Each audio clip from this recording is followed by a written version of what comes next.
Hey, thanks for checking in to the 6th Gear Garage. If you're a subscriber, you probably know my 85 Toyota pickup pretty well by now.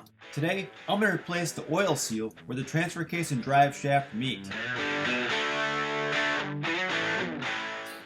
This has been slowly leaking for a long time. Honestly, it may have helped prevent surface rust on the underside of the cab, but it recently started to leak more, so I'm going to replace it. The new oil seal was only $10 on eBay. I'm already taking the drive shaft out to replace the drive shaft center support bearing, which I uploaded in a separate video. So this is the ideal time to replace the oil seal. And right here, you can see the result of a bad oil seal. And this is what I'm going to fix in this video. Before I take anything apart, I'm going to mark the drive shaft.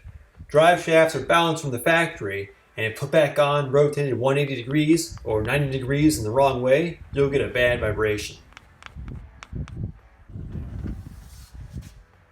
I've got some oil in the drive shaft up here by the transfer case. Be sure your marks aren't going to wipe off easily.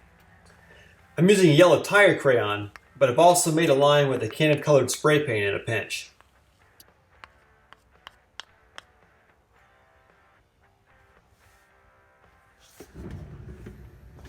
Now that I got everything marked, I'm going to remove the 4 14mm drive shaft bolts behind the center bearing.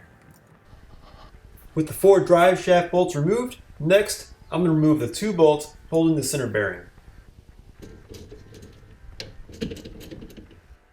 If the drive shaft won't separate after you remove the bolts, give some taps with a mallet or a hammer and a piece of wood and it should come right apart. Instead of this just falling down now, there are 2 hooks that actually hook around up the back side of the frame to hold it in place. So you also have to remove the front half of the drive shaft to get this part out.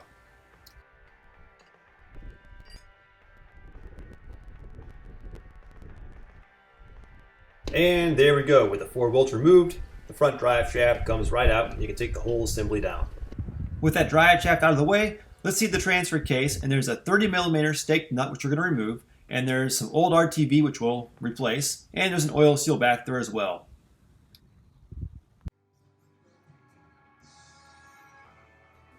The first thing to do is to stop the transfer case shaft from spinning, and that's so I can remove the 30mm nut. To do that, I'm just going to have the truck in first gear and engage 4 low. And then lock both front hubs. Now, chock the front wheels or just have someone hold the brake pedal and the transfer case output shaft won't be able to rotate. Important note here that I forgot to show, use a hammer and a punch to push out the indent on the inner edge of the bolt before loosening it. This punch is there to keep the nut from backing out, and it's often referred to as a staked nut. And then you can see the large washer behind the nut. Get ready for some oil spillage and just pull the whole flange straight out.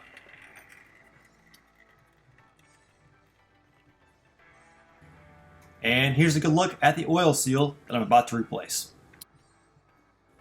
Now, to remove the old oil seal. I'm using this puller here, but it's not really working in this application, so I'm going to try something different.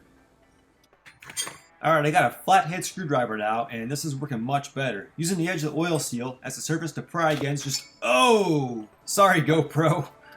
Alright, I gave the GoPro a good wipe down here, and now you can see the old seal and the mess of oil that sprayed out when I popped the seal loose. And right in here is where the new seal is going to sit.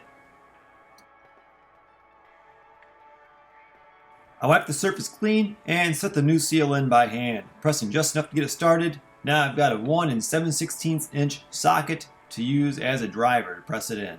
I'm tapping around all sides evenly with a mallet to ensure the oil seal goes in straight and not lopsided. Many light taps are a lot safer than a few heavy taps.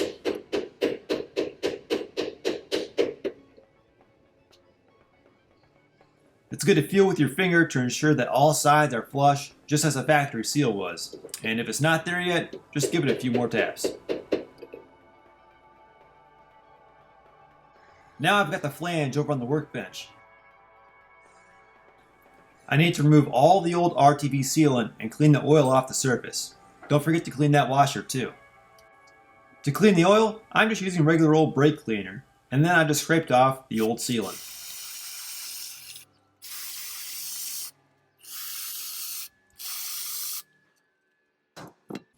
You know, I had an almost new tube, a black RTV here, and it hardened up by the opening. So we're using a drill to free it here. Kids, be smarter than me and wear a glove in case your drill slips. Okay, I got the dried stuff out of the opening of the tube. Now time to go back under the truck. Alright, next step is to put the flange back on, but not the washer just yet.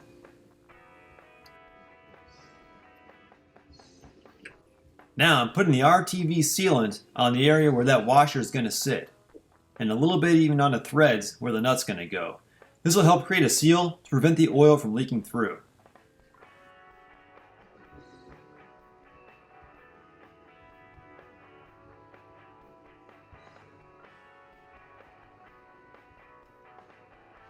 Now I'm putting my clean washer back on with a little bit of RTV in the back side for good measure. Let's put the nut on and just hand tighten it for now.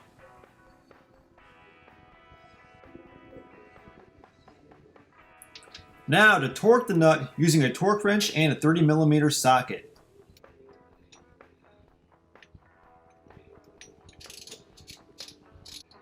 And here, the factory service manual says to torque this nut to 90 foot-pounds.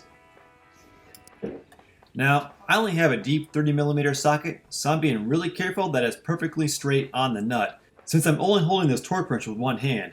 I'm using my other hand to hold on to the cross member, so I'll be able to push the wrench clockwise away from me. And we're good. Let's just make sure it spins freely. Alright, and it does. Now, I need to stake the nut, just as it was when I removed it. This will keep the nut from loosening over time since it will be rotating when the truck is moving. To make an indent in the raised lip of the nut, I'm using a small chisel and a big hammer. Last, all I have to do is reinstall the drive shaft according to the marks that I made earlier, and I let the truck sit overnight to ensure that the RTV will cure. No more drips. That's it for today. Thanks for watching.